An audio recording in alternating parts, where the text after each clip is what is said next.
Predicting system failures has troubled IT managers since the beginning of the computing era. Manufacturers have provided monitoring and key indicators to component health to help with the challenge.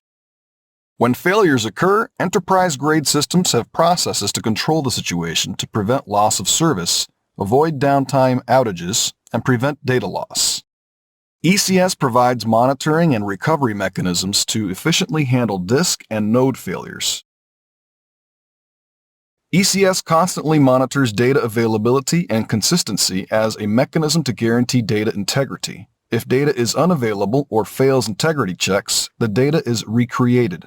The conditions are categorized as either reactive or proactive. Reactive condition following read operation failure. When this situation occurs, data cannot be accessed from the location listed in the chunk table or when read data fails checksum validation. A proactive condition detects and corrects a faulty situation before the fault affects operations. An example is when the consistency checker background process detects a checksum validation failure. Another example is a disk with predictive failure specifications or detection of an unresponsive disk. ECS takes action on disks that do not respond after 60 minutes by default. Let's now look at a disk failure scenario and the steps that are taken. After a disk has repeatedly failed health checks for a defined period of time, the node notifies Chunk Manager to recreate the data of the failed disk. In the case of triple mirrored chunks, one of the two mirrored copies is used to recreate the replica copy on a new node or disk. The chunk table information is updated and written to disk. In the case of erasure-coded chunks, the remaining data and parity fragments are used to recreate the missing fragments on other nodes and disks. Disk chunk data recovery is performed as a parallel process, multiple chunks at once. In the case where the disk comes back online before the default 90 minutes grace period, the recovery process stops. The recreated data on other disks and nodes becomes the authoritative version. The disk space on the original location is marked for cleanup and space reclamation. Any data chunks that were not recovered continue to serve data requests from the original disk. If the 90 minutes recovery period expires or the disk is replaced prior to recovery completion, the recovery process continues to recreate all missing data. The disk coming back online is available for new writes. Any existing data is invalidated.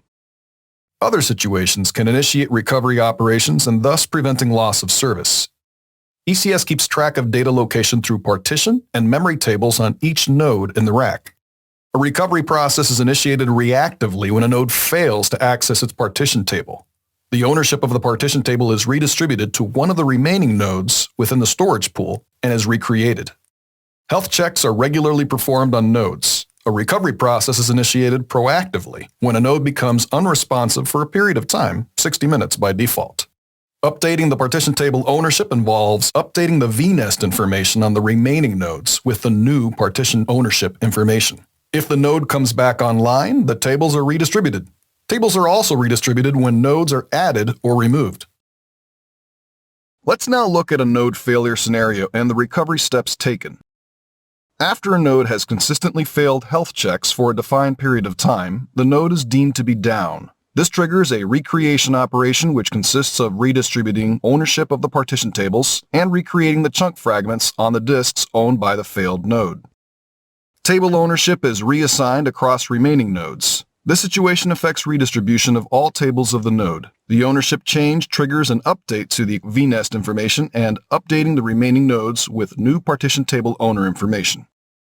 The memory tables are recreated by replaying the journal entries created since the latest journal checkpoint. Chunk fragments on the down node are recreated across the remaining nodes, and chunk tables keep updated. Recovery of data is performed as a parallel process. Multiple fragments are recreated at the same time. If the node is replaced, it joins the cluster and is included in new writes. Tables are redistributed across the nodes. If a node comes back online and before the redistribution completes, the recovery operation is stopped. Tables are redistributed across the nodes as part of normal operations. For any data that has been moved, the new table location takes precedence. Any old references are invalidated and marked for space reclamation.